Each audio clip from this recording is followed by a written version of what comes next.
నాటుకోడి తీసుకొచ్చుకున్నాము. ఇదిగోండి నాటుకోడి శుభ్రంగా నీళ్ళలో పోసుకొని 4-5 టిప్పులు కడుక్కోవాలి. ఆ నీళ్ళు ఉంచేనా. పసుపు వేసుకుందాం ఒక్కరువా.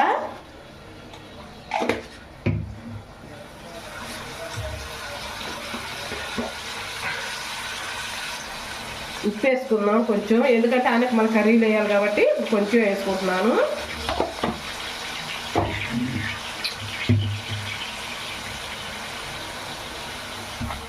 పైకి కిందకి ఇలా ఎగరేసుకొని అన్ని వాటర్ అన్నీ బాగా పొయ్యిన దాకా ఉడకబెట్టుకోవాలి. మూత పెట్టేసుకుందాం. నాటుకోడి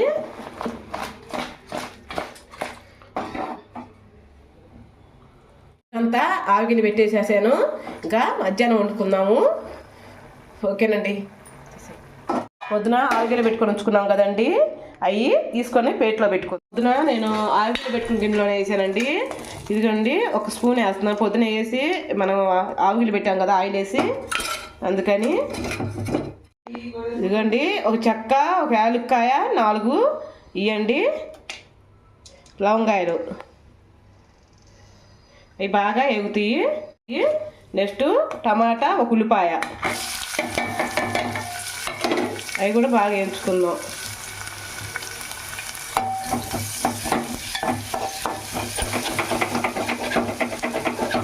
ఏదైనా నాటుకోడేనండి. నాటుకోడి కూర సూపర్గా ఉంటుంది.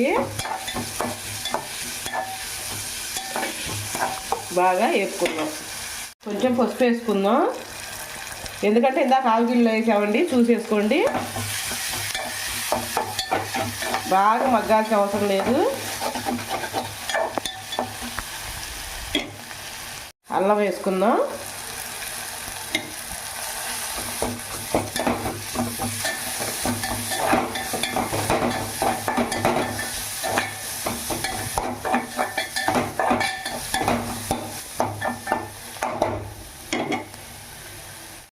దాంట్లోకి జీలకర్ర పొడి,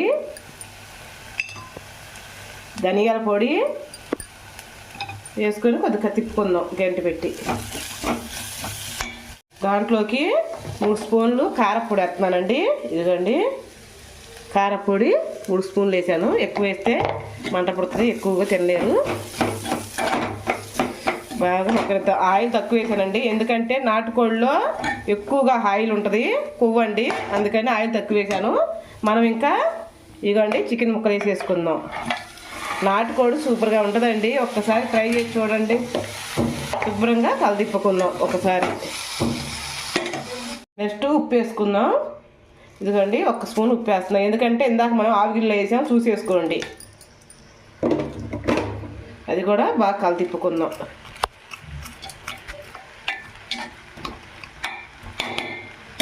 వాటర్ పోసుకుందాం.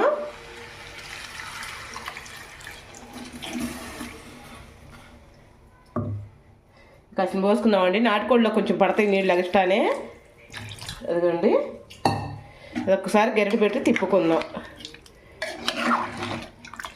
ఇంకా మనం మూత పెట్టేస్తే ఉడుకుతుంది. వాటర్ ఎక్కువే పడతాయి నాటుకోడిలో, ఎందుకంటే అది ఉడికే వరకే లేట్ అవుతుంది. అందుకని బాయిలర్ కోడిలాగా ఎమ్మటే ఉడకదు. అందుకని నేను ఇగో ఈ చెమ్ముతో నీళ్ళు పోసాను.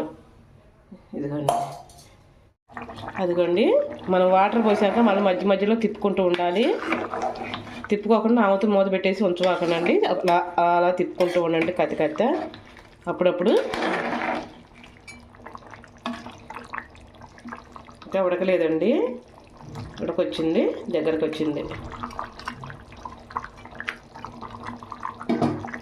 కరివేపాకు వేద్దామండి. ఇప్పుడు వేయాలి కరివేపాకు. ఇప్పుడు వేస్తే కమ్మని సువాసనతో భలే ఉంటుంది. ఇదిగండి ఇప్పుడు వేసాను కరివేపాకు. బాగా మగ్గనిద్దాము. ఒకసారి గరిటె పెట్టి తిప్పుకుందాం. నిజంగా బాగుంటుందండి కరివేపాకు. ఇప్పుడు వేస్తే ఆ ఫ్లేవరు అంతా అసలు నిజంగా అండి, ఒకసారి వేసి చూడండి. ఉడకలేదండి, ఇంకా ఉడకబెట్టుకుందాం. ఇదిగోండి కొంచెం గరం మసాలా చల్లుకుందాం. ఎంత అండి, 1/2 స్పూన్. కొంచెం మరింత వేసుకోను, మా పిల్లలకు గ్యాస్ వస్తుంది, మళ్ళీ మాకు ఇబ్బంది, అందుకని కొంచెమే వేస్తున్నాను. అదిగోండి కూర అయితే రెడీ అయిందండి. మనం దాన్ని దింపేసుకోవటమేను. గ్యాస్ ఆపుకుంటే సరిపోతుంది. కూర మటుకి బాగా ఉడికింది కూడా. మేము కొంచెం నీళ్ళు ఎక్కువగా పెట్టుకుంటాను, ఎందుకంటే ఇది చల్లారే వరకే శుభ్రంగా పీల్చేస్తుంది. ముక్క అయితే ఉడికిందండి, చూపిస్తాను అది కూడా. అదే అయిపోయిందండి, రెడీ అయింది కూర. కొంచెం కొత్తిమీర చల్లుకుందాం దాని మీద. నిజంగా నాటుకోడి ఎంత బాగా మంచి స్మెల్ వస్తుందో, చూస్తుంటేనే నోరు ఊరిపోతుంది. మళ్ళీ చూపిస్తానండి. అంతలోకి రాగి సంగటి చేసేస్తాను. రాగి సంగటి చేసి చూపిస్తాను. ఇదిగోండి నాటుకోడి దోశలు ఇవ్వాలా, దోశల్లోకి నాటుకోడి తింటున్నాము. చూపినానా?